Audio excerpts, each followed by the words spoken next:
All right, and lastly today, you got to talk about my hometown team, y'all. My Cincinnati Bengals. I know. What is going on? They thought that getting rid of Marvin Lewis was going to be the answer. That's what they thought. They thought Marvin Lewis was the problem. And on some level, maybe he was the problem.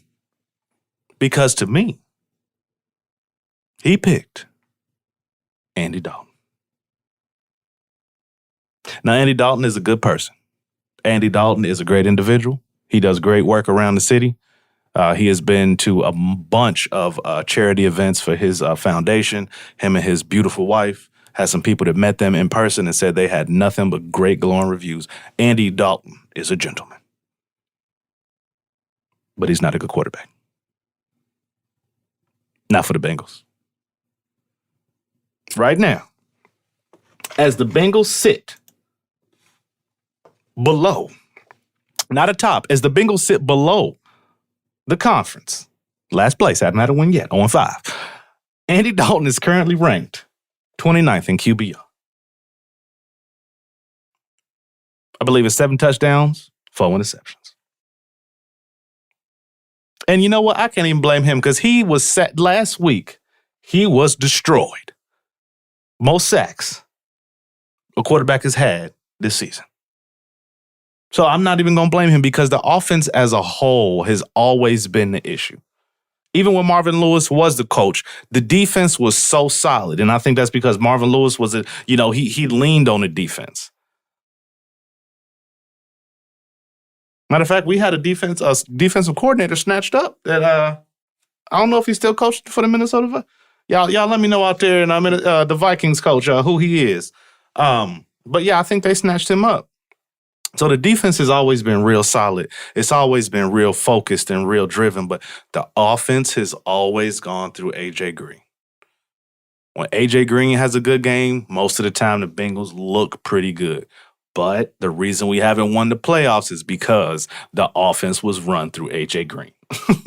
I mean, when you're a one-wide receiver, they can just hone in on you and then you get shut down. And that most of the time, that's what happens. I mean, A.J. Green is one of the better wide receivers in the NFL today, and he was injured at the start of the season. And I was like, well, we'll be getting a top lottery pick. Cincinnati will be definitely getting the top lottery pick because, like I said, he is the offense right now. He can take the defense, he can take away the secondary. So they can't rush the quarterback every time because he's a threat regardless. You throw it up, he 6'4", 6'5", long and athletic. He will go up there and get in. You at least once a game you saw one of them type catches because, Andy Dalton was slinging them things. You know what I'm saying? I mean, like Andy Dalton is good for close and mid-range, but when you start, he doesn't have an arm like a Cam does or like a Big Ben does.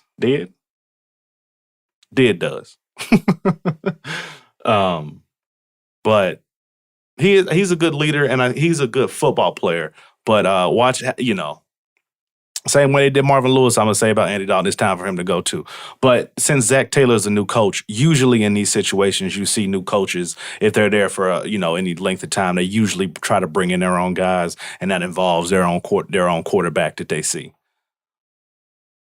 And I mean, Andy Dalton made his money. So I wish him nothing but the best. But I think it's time to draft a good quarterback and to let Andy Dalton start grooming him, hopefully, and start moving his way out or, working your way in a trade. But I think if we're going to get rid of Marvin Lewis, we got to get rid of the quarterback that he drafted. Keep A.J. Green, though,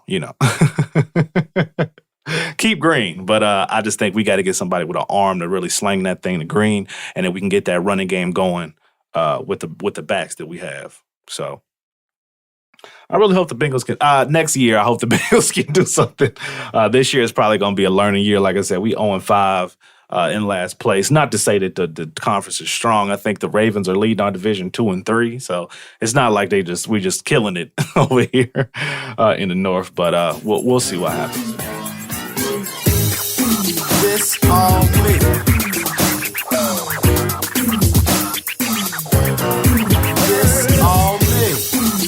me. All right, guys, we touched on a lot of subjects today, ranging from my free speech to my Bengals to a little introduction on me. I do appreciate you guys. I do thank you guys for everything, for listening. Please follow me at Anonymous Rap Guy on Instagram and Twitter. Like I said, at Anonymous Rap Guy. Tweet at me. Let me know if you enjoyed the show. And I have a new announcement.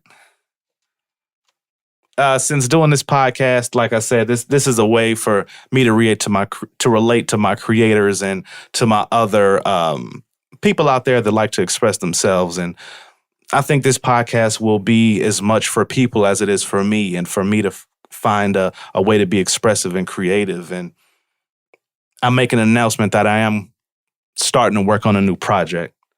I already got my beats. Me and my producer, Fobator, the mastermind, me and him are collaborating again for our new project. We don't have a name just yet, but we do have the beats picked out. We do have a concept, and we are going to get in the studio in the coming weeks to knock something out. The project hopefully will be released in January 2019. That is 3 months away. It's going to be a way to bring in the new year, I said January 2019, January 2020. See, I'm stuck in 2019.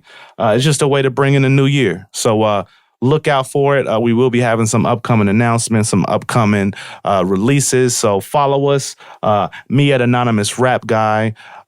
You can follow us on Facebook. Just search the Midnight Suns. Facebook.com/Anonymous513 is my link. And I'm sure that we'll have some fun, guys. This is Anonymous the Author signing out. Thanks for listening to the podcast. Peace.